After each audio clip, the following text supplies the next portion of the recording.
our lucky Recording? Yeah. You won't be in it? You won't stop talking, and now you won't talk. Okay. Jacob Pullen over here, everybody. All right. Hey guys, I'm Cash James, and of course this is Iron Sharpens Iron. We're here at Upper Room to hear Jacob Underwood speak, and I think he's speaking out of Daniel. He didn't really give a title, but in general, his message was about consistency, being consistent in the eyes of everybody, or it's going to be about. So dang it! Did it again. All right, this is the intro. This is the intro I forgot to do before Upper Room. So, anyways, hope you guys enjoy what Underwood has to say, and we'll see you in a minute. Sounds like King Darius is pretty upset. You know, and the thing is, like I said with Daniel, King Darius didn't even believe in the same God as Daniel. He didn't. He said, "You're God." But it's bothering him so bad he doesn't even sleep that night. And whenever I read this next part, I picture, like, I'm going to go ahead and read the verse and then tell you what I think, but it says, "As he came near to the den where Daniel was, he cried out in a tone of anguish. The king declared to Daniel, 'O Daniel, servant of the living God, has your God, whom you serve continually, been able to deliver you from the lions?'" Sorry. Anybody see a change there? In the way that King Darius acknowledges Daniel's God?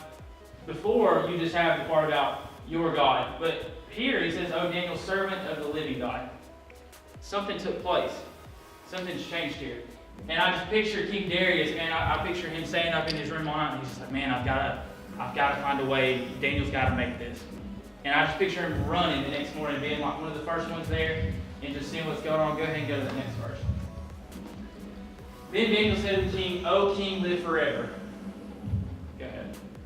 "My God sent his angel and shut the lions' mouths, and they have not harmed me, because I was found blameless before him, and also before you, O king, I have done no harm."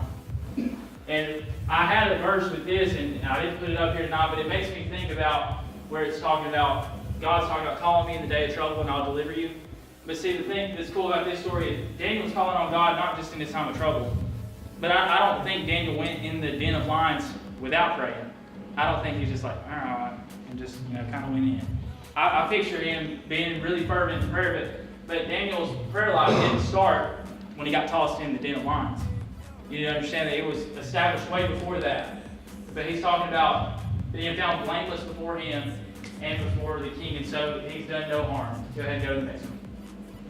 "Then the king was exceedingly glad and commanded that Daniel be taken up out of the den. So Daniel was taken up out of the den, and no kind of harm was found on him because he had trusted in his God." Go ahead. "Then King Darius wrote to all the peoples, nations, and languages that dwell in all the earth, 'Peace be multiplied to you. I make a decree that in all my royal dominion people are to tremble in fear before the God of Daniel. For he is the living God, enduring forever. His kingdom shall never be destroyed, and his dominion shall be to the end. He delivers and rescues. He works signs and wonders in heaven and on earth. He who has saved Daniel from the power of the lions." That's huge.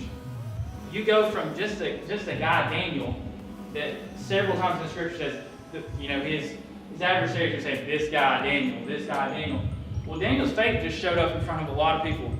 And it made a huge impact, all the way that it reached the throne, the king, with the earthly power. But there's several things I want to point out about the scripture that I just read. And there's so much in that chapter that you can unpack and really get into. But there's a few big points I want to hit tonight. And so, if I were to title this, it would have been "Consistency in Chaos." Daniel, man, his faith was so consistent, and he didn't falter.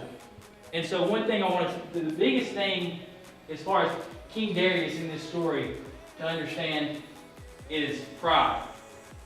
King Darius, I don't believe he was necessarily just a horrible guy, but you can see that pride affected him because all of those people that he came up to, they came to him, and he listened to them and wrote out that decree. It was a pride thing because it was like, well, nobody can petition any God or man other than you for 30 days. And he's like, "Oh yeah, that sounds good. People are only going to come to me." And so you can see what happens with that is it caused Daniel getting tossed into the lion's den, right? And so you see here that pride can not only affect you, but people that you really care about. Your pride can affect not just you, everybody that you care about. And it will. And the next thing I want to point into with this story is that all those other overseers that came to the king and were like, hey, you need to write this decree out, those were his leaders that he placed in those positions. And those people that he took counsel from. And I want to point out how important it is for the counsel that you let be poured into you. It's crucial. Here's a good explanation of that. King Darius listens to these people and he signs this decree. He's not really paying attention to who's giving him counsel. And you have to have godly counsel in your life, because if you don't listen to godly counsel, you can end up tossing godly people into a den of lions. I mean, dude, it's so vital in your life that you have godly counsel. You have to have a group of people that can pour into you, that care about you and have your best interests, and that aren't just out to see you fall. People love to see you fall. The last thing I want to share is just, you need to understand from this story all the way back then to where you're at right now, the consistency in your faith will not go unnoticed. I promise you. People will notice something different. A few of us were talking last Friday night at Jamoka's, and we were talking about what's the one thing especially in the Bible Belt, but everywhere, that keeps people from coming to Christianity. What's the one thing? Well, man, I sit with this guy at church on Sunday, but he invites me to parties on Friday. Man, I was doing drugs with this dude the other night, but he was telling me, he was doing this. You have to show people something different. Your life has to reflect something different. When you come to Jesus, if you don't know Jesus, I'm not talking to you, it's completely different. But if you know Jesus, your life should reflect that. It should be different. You're supposed to be set apart. And like Kaz and I were talking about, it's a really popular story. And you could have probably sat here and read verses to me. But man, that was the big thing I wanted to get tonight from that, is your consistency is so important. And just the importance of godly counsel in your life. Hey guys, hope you enjoyed Underwood speaking in Upper Room again. And if you've been missing Upper Room, you need to come. You know why? Because you're probably sitting at home watching TV or playing video games. You'll end up like me. You end up like Jacob Pullen. Me. Dating a girl at Tuscaloosa. Not Jacob Pullen, me. Tristan Hall. But anyways, alright.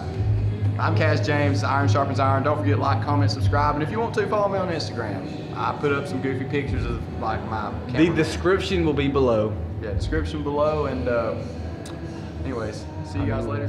Peace.